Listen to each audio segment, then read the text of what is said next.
Hello everyone, welcome to my channel HD Orion. We are studying accounting for partnership firms for class 12th. TS Grewal की text book से chapter 8 dissolution of a firm.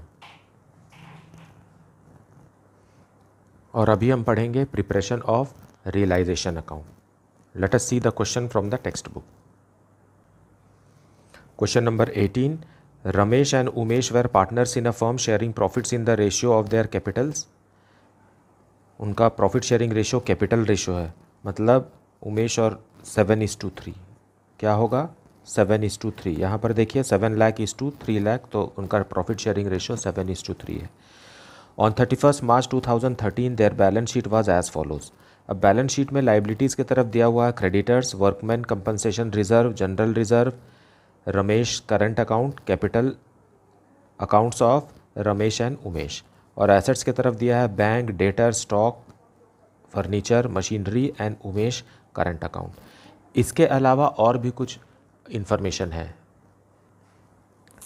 On the above date the firm was dissolved. A, Ramesh took over 50% of stock at ₹10,000 less than the book value. The remaining stock was sold at a loss of ₹15,000।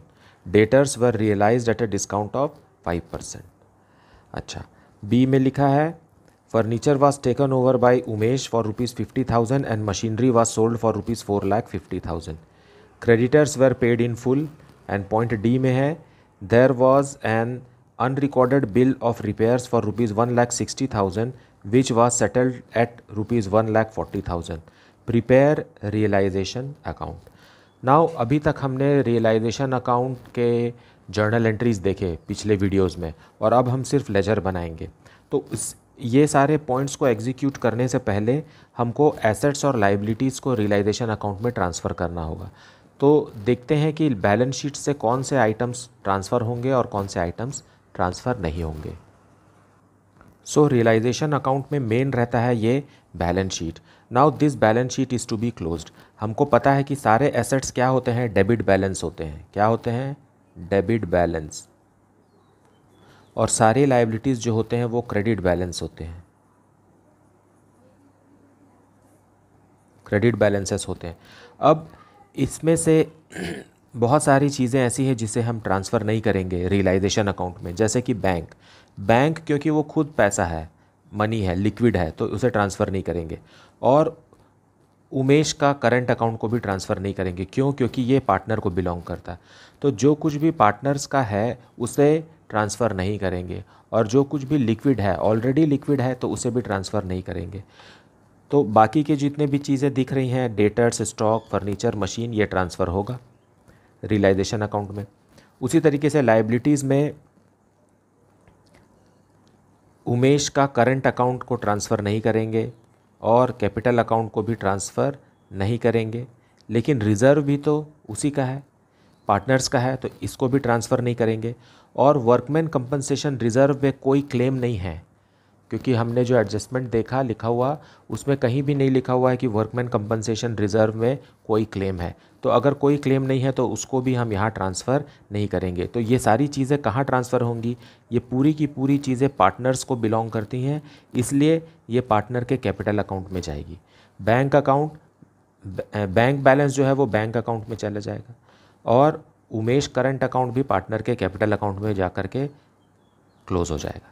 So now let us see the realization account.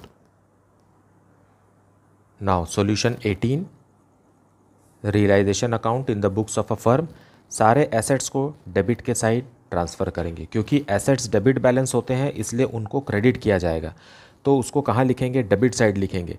Debit side लिखेंगे, इसका मतलब यह है कि realisation account debit हो रहा है, लेकिन यहाँ जो अकाउंट लिखेंगे वो सारे अकाउंट्स जो हैं वो क्रेडिट हो रहे हैं। सो क्या क्या है यहाँ? टू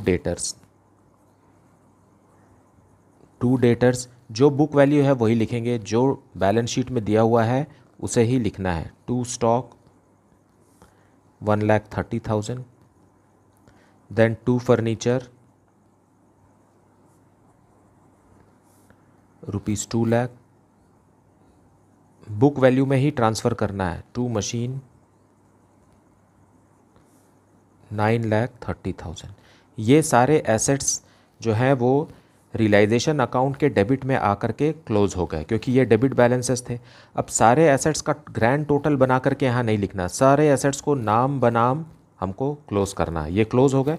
अब ये सारे एसेट्स का नाम रियलाइजेशन अकाउंट ही हो गया है, क्योंकि डेटर्स तो अब खुला नहीं है, ना डेबिट बैलेंस है ना क्रेडिट बैलेंस है, ये यहाँ ट्रांसफ़र होकर क्लोज हो गए हैं, अब रियलाइजेशन अकाउंट में ही है।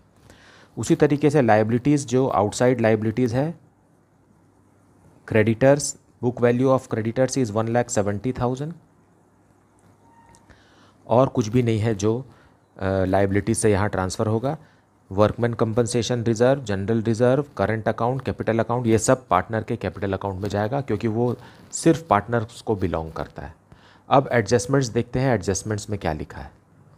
नाउ एडजस्टमेंट में अब पॉइंट ए में लिखा है, Ramesh a partner took over 50% of stock at ₹10,000 less than the book value. So हम यहाँ लिखेंगे by Ramesh capital account. Ramesh जो है वो स्टॉक ले गया। स्टॉक कितने में ले गया? 50% ऑफ द स्टॉक। तो स्टॉक बुक में कितना दिया हुआ? 1,30,000 है स्टॉक। 1,30,000 का हाफ कितना होगा? 65,000 होगा।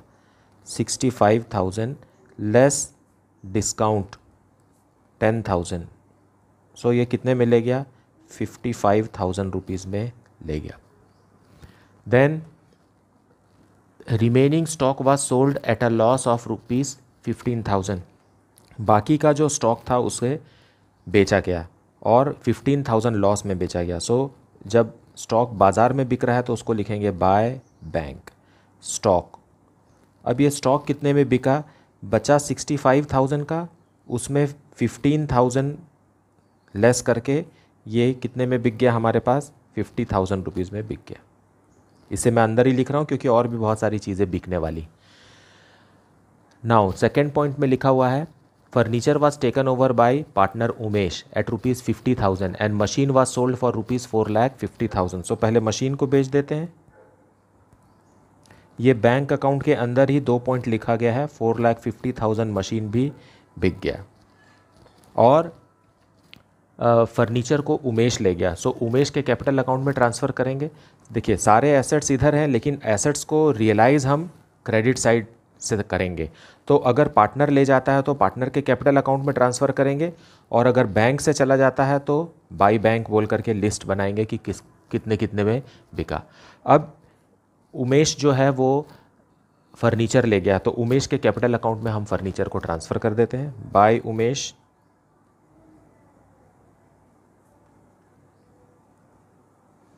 फर्नीचर। उमेश जो है वो फर्नीचर को 50,000 रुपीज़ में ले गया, और तो कुछ नहीं ले गया, तो हम सीधा इसको बाहर भी लिख सकते हैं, 50,000 में ले गया। देन लिखा हुआ है creditors were paid in full, और डेटर्स के पॉइंट ए में लिखा हुआ debtors were realised at a discount of 5%। So यहाँ पर आएगा डेटर्स कितने के हैं? 2,40,000 के हैं। 2,40,000 का 5% होगा 12,000। 12,000 लेस करेंगे तो ये डेटर से हमको मिल गया 2,28,000 मिल गया। नाउ अब क्रेडिटर्स को पे करेंगे तो वो बैंक से करेंगे, to bank creditors. Creditors were paid in full, मतलब पूरा का पूरा 1,70,000 हमने दे दिया। So realisation account debited to bank. फिर लिखा हुआ है पॉइंट डी में, there was an unrecorded bill for repair for ₹1,60,000 which was settled at ₹1,40,000। So repair bill का भी हमको पैसा देना है। सो कितना पैसा देना है? हालांकि वो 1,60,000 का था, बट फर्म को 1,40,000 देना था। सो ये यहाँ इन दोनों को ऐड करके लिखेंगे 3,10,000, और इसको भी ऐड करके लिखेंगे। सो ये हो जाएगा 7,28,000। सो ये डार्क ब्लू कलर जो है वो transfer of assets and liabilities है, और ये वायलेट कलर से जो मैंने बताया है ये क्या है? Realisation of assets and payment to liabilities. अब इन दोनों का बैलेंसिंग फिगर निकालेंगे। अगर इस तरफ बैलेंसिंग फिगर आया तो वो प्रॉफिट ऑन रियलाइजेशन है, और अगर क्रेडिट के साइड आया तो वो क्या है, लॉस ऑन रियलाइजेशन। अब बाय ऑब्जर्वेशन देख सकते हैं कि डेबिट साइड ज़्यादा है तो हमको यहाँ लॉस ही होने वाला है। सो लेट अस कैलकुलेट। सो अगर हम इसको ग्रैंड टोटल करते हैं तो we will get a grand total of rupees here this side 18,10,000। Now इधर का भी टोटल 18,10,000 बनाने के लिए we have to insert an amount by loss on realisation.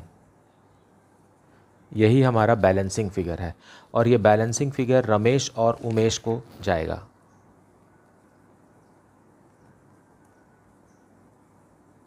और इनका प्रॉफिट शेयरिंग रेशो है कैपिटल रेशो, जो कि 7:3 है। So what is the balancing amount? Balancing amount is 8,07,000। 8,07,000 को इस रेशियो में काटेंगे तो we will get 5,64,900 and 2,42,100. So that is the solution.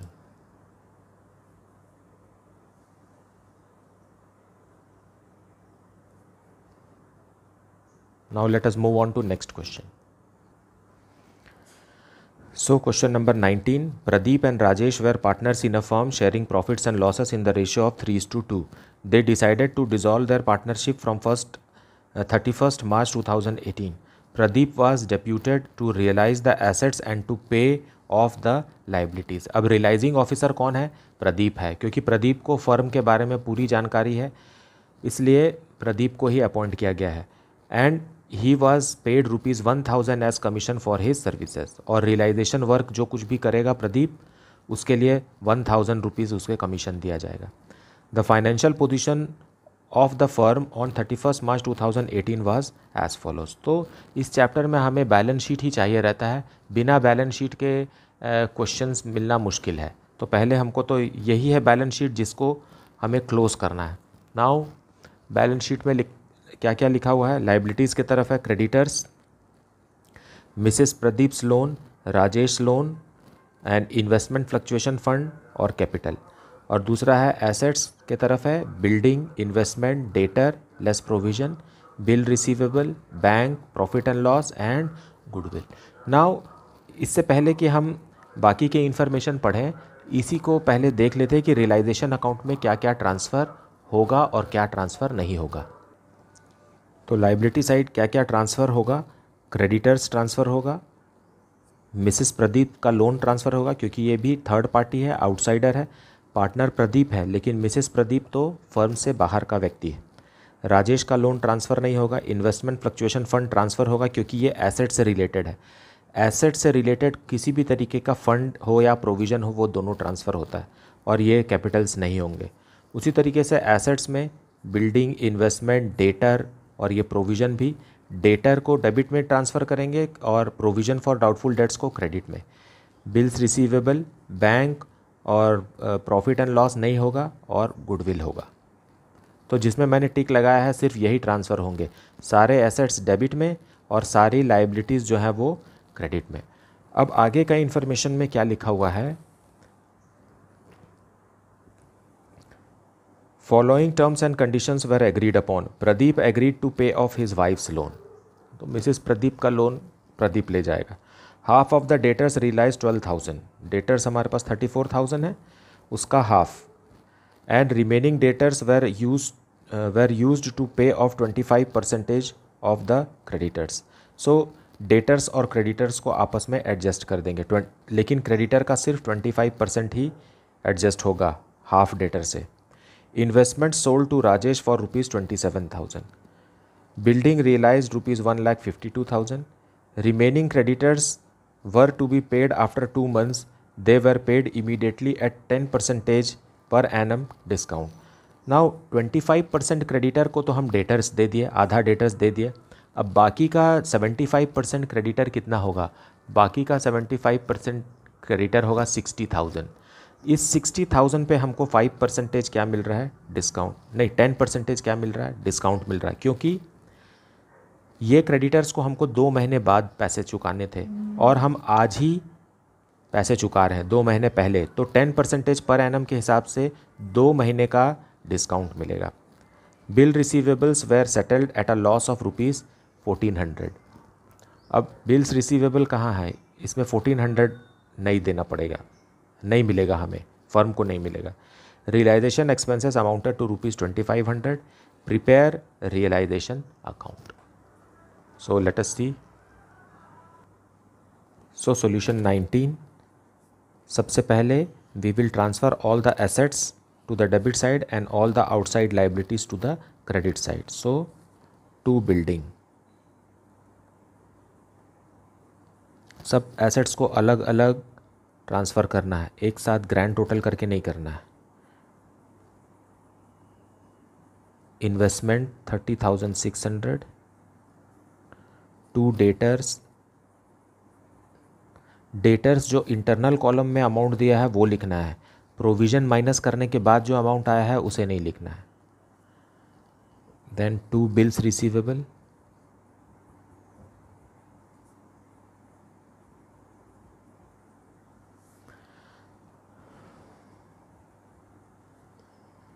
और टू गुडविल। यही वो एसेट हैं जो बेचे जा सकते हैं। उसी तरीके से लाइबिलिटीज़ में सबसे पहले हम डेटर का प्रोविज़न लिख देंगे, नहीं तो भूल जाएंगे। Provision for doubtful dates,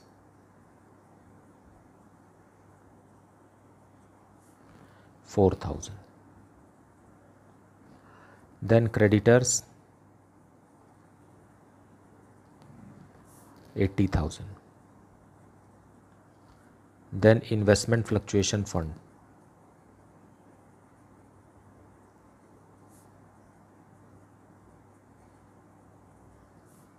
8,000। Now सारे एसेट्स और लाइबिलिटीज़ ट्रांसफ़र हो गए हैं। अब हम इसे रियलाइज़ करेंगे जैसा कि क्वेश्चन में लिखा हुआ है। फर्स्ट पार्ट में लिखा हुआ है, part A, Pradeep agreed to take off his wife's loan. So liabilities, अच्छा लाइबिलिटीज़ में एक चीज़ और है, मिसेस प्रदीप्स लोन भी है, बाय मिसेस प्रदीप लोन। ये लोन 40,000 का है और इसी को मिस्टर प्रदीप ले जा रहे हैं। सो मिसेस प्रदीप का लोन क्रेडिट साइड है, लेकिन ले जाएगा इधर से, to Pradeep's loan, Pradeep's capital account, Mrs Pradeep's loan. पूरा का पूरा 40,000 मिस्टर प्रदीप ने कहा कि वो दे देगा। Now half of the debtors realise ₹12,000। So assets को रियलाइज क्रेडिट साइड से करेंगे। सो बाय बैंक डेटर्स, सिर्फ 50% डेटर्स से हमको कितना मिला, 12,000 मिला। और रिमेनिंग डेटर्स को हमने 25% क्रेडिटर्स को पेमेंट कर दिया। तो डेटर्स, रिमेनिंग डेटर्स कितने बच गए, 50% बच गए। तो ये 50% डेटर्स को हमने 25% क्रेडिटर के साथ एडजस्ट कर दिया। Now investment were sold to Rajesh for ₹27,000। ये थोड़ी देर से लिखेंगे क्योंकि सारा बैंक लिख लें पहले, फिर पार्टनर का कैपिटल अकाउंट से लिखेंगे। Building realise ₹1,52,000। सो इसी बैंक के अंदर लिखेंगे building, how much, 1,52,000। Then remaining creditors were paid after 2 months. They were paid immediately at 10% per annum discount. So यहाँ क्रेडिटर को पेमेंट इधर करना पड़ेगा टू बैंक। क्रेडिटर्स कितना परसेंट क्रेडिटर बच गया, 75% क्रेडिटर बच गया। और इस पे डिस्काउंट भी देना है हमको। तो डिस्काउंट कितना रहेगा, जैसे कि हम कैलकुलेट अगर करें तो 10% पर एनम के हिसाब से डिस्काउंट देना है 2 महीने का। So creditors are how much, creditors are 80,000। 80,000 का 25% तो डेटर्स के साथ एडजस्ट हो गया, बाकी का बचा 75%, तो वो हुआ 60,000। 60,000 पे 10% डिस्काउंट मिलेगा, लेकिन सिर्फ 2 मंथ्स के लिए। सो ये हो जाएगा 60,000 लेस 1,000। सो क्रेडिटर को कितना पेमेंट होगा, 59,000 ही पेमेंट होगा क्रेडिटर को। फिर लिखा है bills receivable were settled at a loss of, so यहाँ लिखेंगे bills receivable are settled at a loss of 1400। So इसमें से 1400 लेस करेंगे तो कितना आएगा 36,000। देन रियलाइजेशन एक्सपेंसेस, तो रियलाइजेशन एक्सपेंसेस बैंक में ही लिखेंगे 2500। नाउ इतने में ही हमारे को आंसर आना है। अब जब हम इसको कैलकुलेट करेंगे debit credit less plus minus करेंगे तो क्या आता है, यहाँ इसको ऐड करेंगे 61,500 और यहाँ इसे ऐड करेंगे तो आएगा 2 लाख। अब एक पॉइंट छूट रहा है जिसमें लिखा हुआ है कि Rajesh took over investment at 27,000. So we will write here by Rajesh capital account. Investment 27,000. Now अब हम डिसाइड करेंगे कि प्रॉफिट या लॉस हो रहा है। नाउ इतनी जानकारी के साथ अगर हम प्रॉफिट एंड लॉस कैलकुलेट करते हैं तो आंसर आ रहा है 31,500, जबकि पीछे दिया हुआ है आंसर 30,500। तो सॉल्यूशन में बुक में या तो ये वाला 1,000 रुपीज़ को उसने इग्नोर कर दिया है और या तो फिर इसको 3,500 ले लिया एक्सपेंसेस को।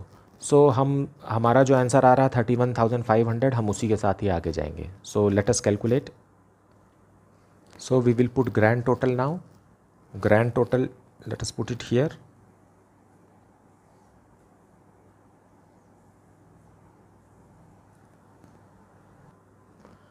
So this side grand total is 3,59,000.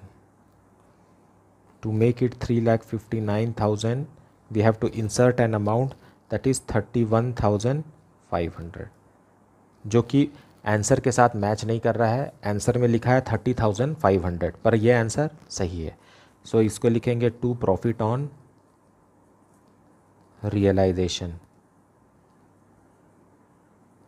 And बाकी के दोनों पार्टनर्स को दे देंगे प्रदीप और Rajesh.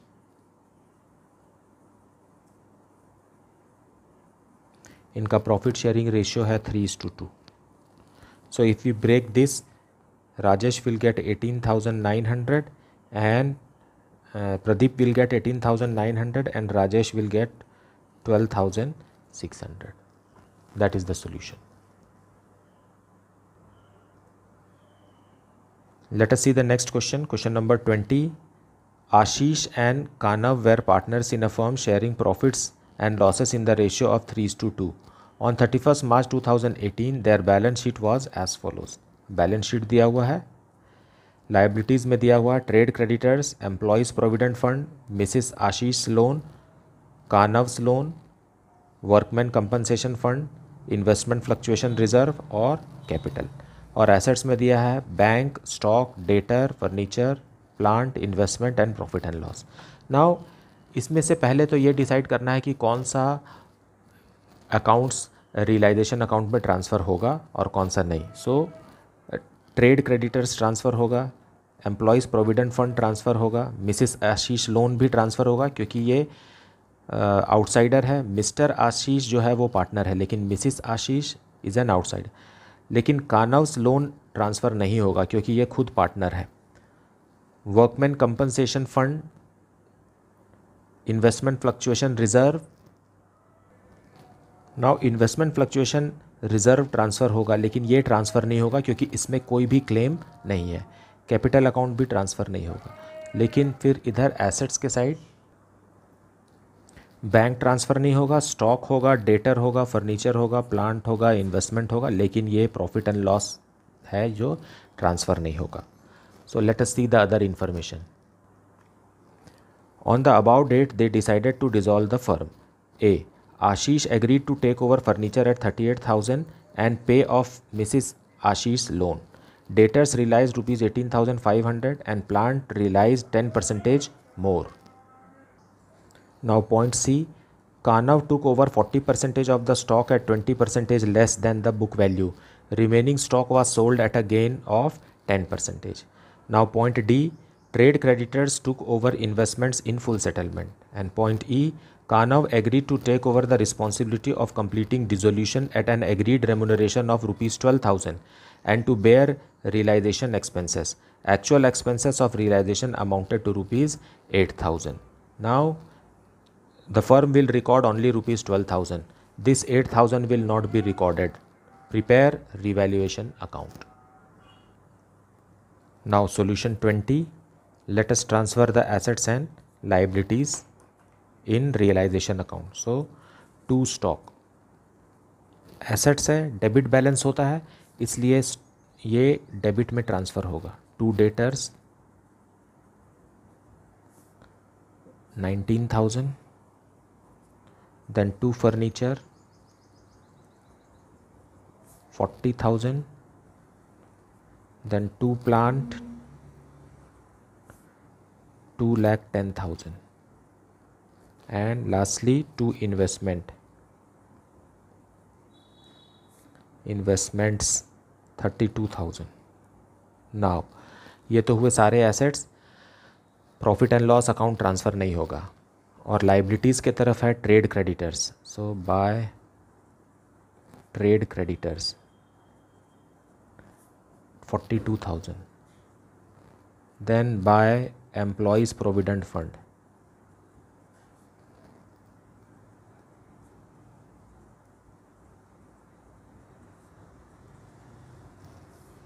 60,000. Then Mrs. Ashish's loan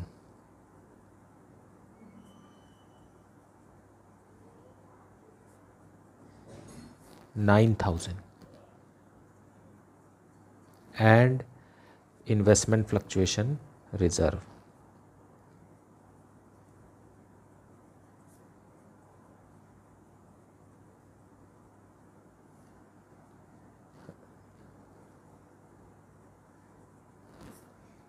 That is 4,000.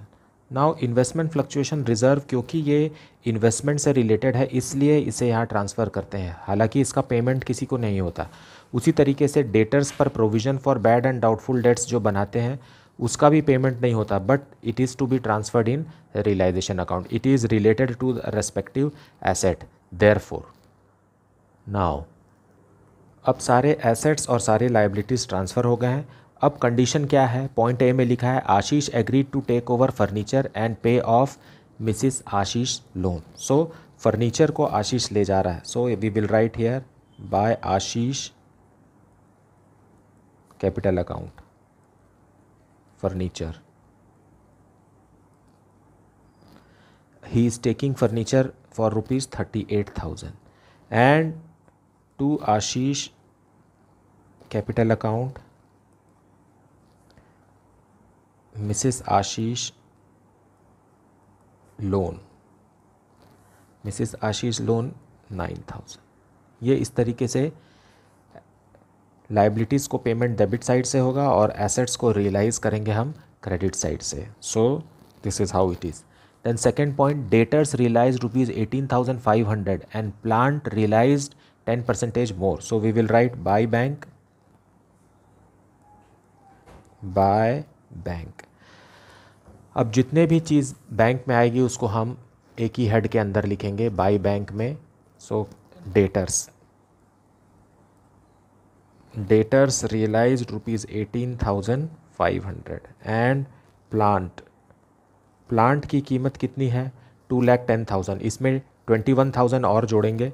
So we will get 2,31,000, 10% extra. Then question में लिखा हुआ है third point, Kanav took over 40% of stock at 20% less than the book value. Remaining stock was sold at a gain of 10%. So bank में ही आएगा stock. कानव जो ले गया उसे अभी थोड़ी देर से लिखेंगे. कितना ले गया कानव? 40% ले गया. So let me explain stock here. So stock के बारे में क्या है? स्टॉक कितने का है? स्टॉक है 24,000 का. इसमें से 40% जो है वो कानव ले गया और बाकी का 60% जो है वो बिक गया बैंक से. सो 24,000 का 40% होगा 9600। अब इसमें लिखा हुआ है कि 20% लेस में ले गया, तो 9600 का 20% लेस अगर हम करते हैं तो कितना आएगा, 1920 आ गया। तो इसका मतलब है कानव उसको 7,680 रुपीज़ में ले गया। This is the amount at which stock was taken by Kanav. 40% को 20% लेस में लेकर गया। नाउ बाकी का जो 60% बचा, बाकी का 60% कितना होगा, 14,400 बचा 60%। अब इस पर लिखा हुआ है कि sold at a gain of 10%, so 1440 gain, तो प्लस करेंगे, इन दोनों को ऐड करेंगे तो बैंक में आ जाएगा अमाउंट 15,840। ये अमाउंट हमको बैंक में लिखना है और ये वाला अमाउंट हमको कानव के कैपिटल अकाउंट में लिखना है। सो let us right it. Stock में कितना लिखेंगे, 15,840, और कानव के कैपिटल अकाउंट में लिखेंगे by Kanav's capital account. Let me shift it here.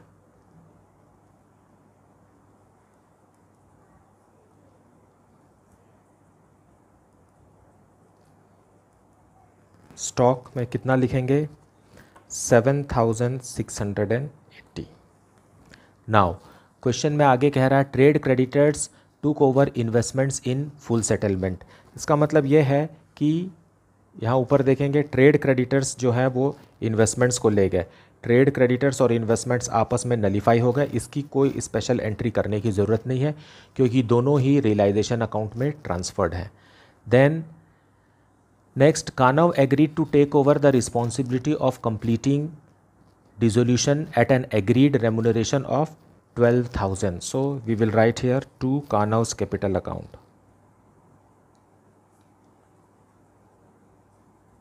Remuneration 12,000 firm ने दिया तो सिर्फ 12,000 लिखेंगे, हालांकि एक्चुअल में 8,000 रुपीज़ जो है उसने पेमेंट किया। सो ये कानव की चतुराई और समझदारी है जिसके कारण उसने 4,000 रुपीज़ बचा लिया। So that is his profit. लेकिन फर्म ने कानव को जितना दिया है उतना ही हम लिखेंगे, फर्म का खर्चा तो 12,000 ही था।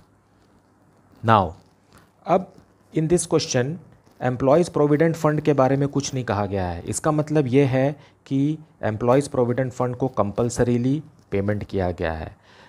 अगर किसी एसेट के बारे में जानकारी नहीं दी जाती है कि वो उसको रियलाइज़ किया गया कि नहीं, तो इसका मतलब है कि उसका वैल्यू ज़ीरो है। जैसे कि पिछले क्वेश्चन में, क्वेश्चन नंबर 19 में गुडविल था लेकिन उसका कोई रियलाइजेशन वैल्यू नहीं था, तो एज अ रिज़ल्ट गुडविल का वैल्यू ज़ीरो था ऐसा माना जाता है। बट लाइबिलिटीज़ में ऐसा नहीं है, प्रोविडेंट फंड को तो देना ही पड़ेगा। सो प्रोविडेंट फंड अगर 60,000 है, so firm has to pay it 100%, अगर क्वेश्चन में कुछ नहीं लिखा है तो।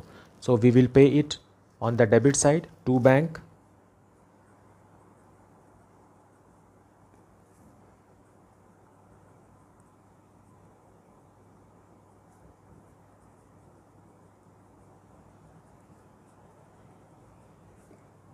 Entire 60,000.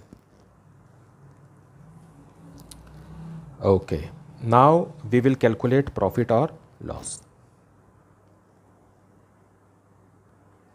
Now grand total, we will see this side grand total credit side is 4,26,020. So we will get to profit on realization as balancing figure. So balancing figure here is 20,020. It will be shared between partners Ashish and Kanav.